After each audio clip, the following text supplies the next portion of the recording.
Welcome back to Sawtooth Tactical.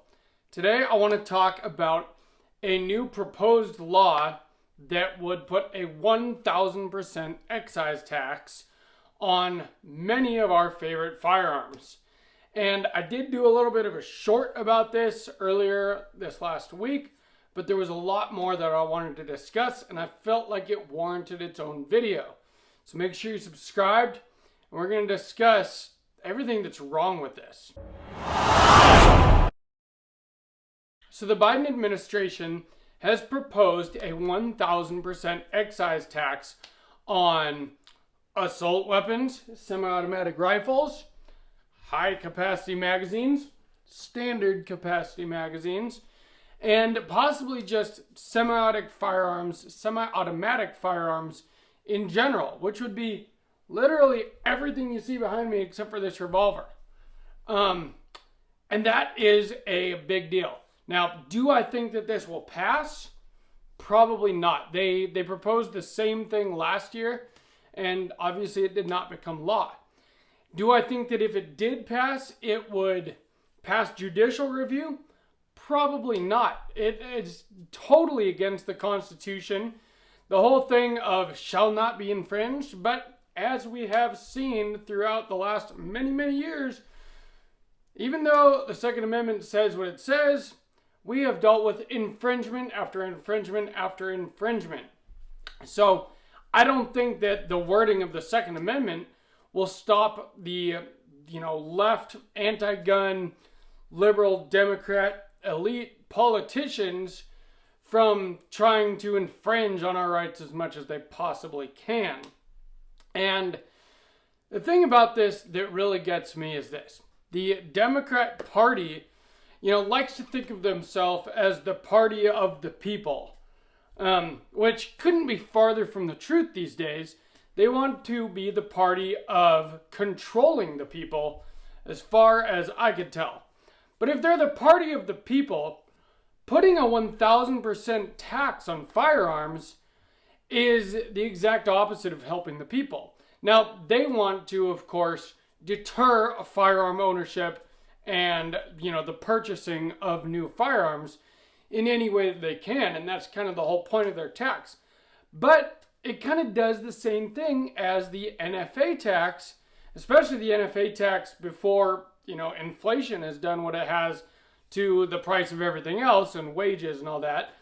The $200 tax was meant to be prohibitively expensive.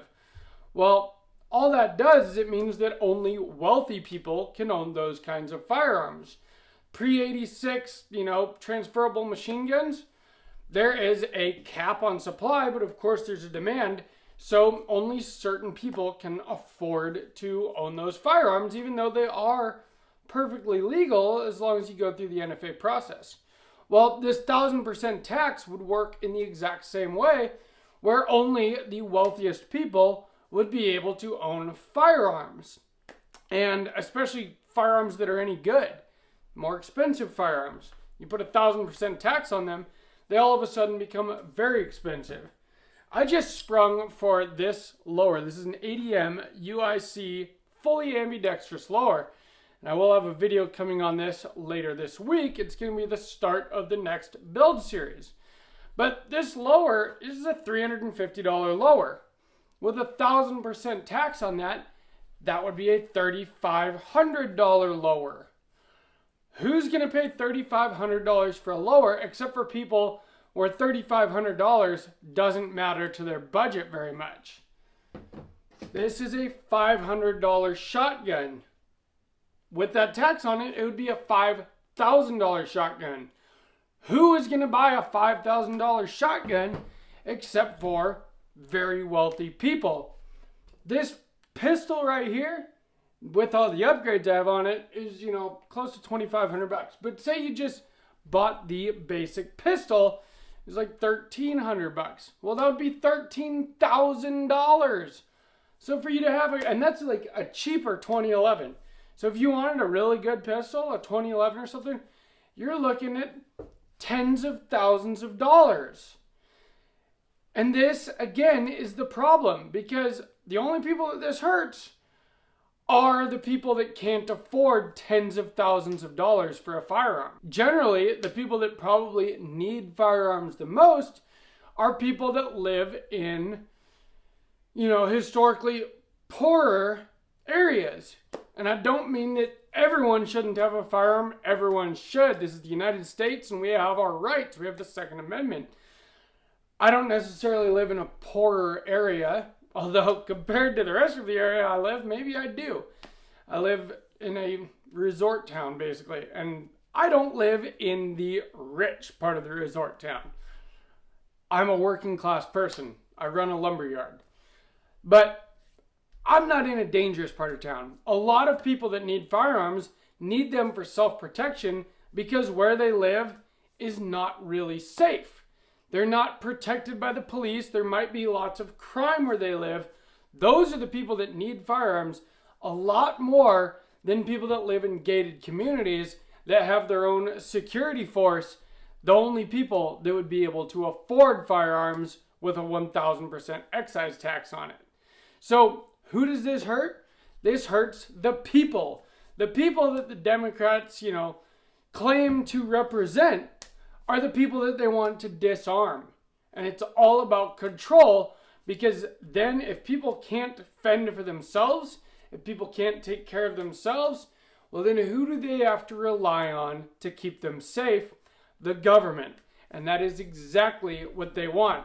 They want you to have to rely on the government for everything. And if that means that you can't afford firearms, well then so be it. Then you have to rely on the government to also keep you safe. And that is their big goal, is control. Control, control. Don't get it twisted. That is what they're all about, is control. And they want to take away your rights so that they have more control over you.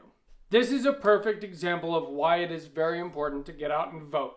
For a lot of my life when I was younger, I didn't vote. I didn't feel like there was a point to it. I didn't feel like there were good choices of politicians on either side to vote for.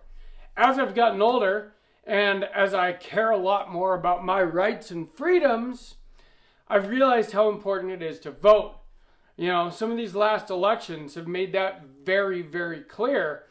We got Joe Biden in office as the president, and he is the most anti-gun president that I've ever seen in the 4 decades that I've been alive. So it is very important that you get out and that you vote against these people that want to take away our rights. It is extremely important. You can't be complacent if you care about keeping your rights. And so that is the point of this video. Now, if you enjoyed this video, make sure to leave me a thumbs up. Make sure to subscribe to Sawtooth Tactical and leave me a comment down below. Let me know what you think about all of this, because to me, it just means that only the wealthiest people would be able to own firearms, which I think everyone should own firearms, but those are probably the people that need them the least. And the people that need them the most, even a high point would be thousands of dollars, which is just crazy. So let me know what you think down in the comments. And from Sawtooth Tactical, stay strapped or get clapped.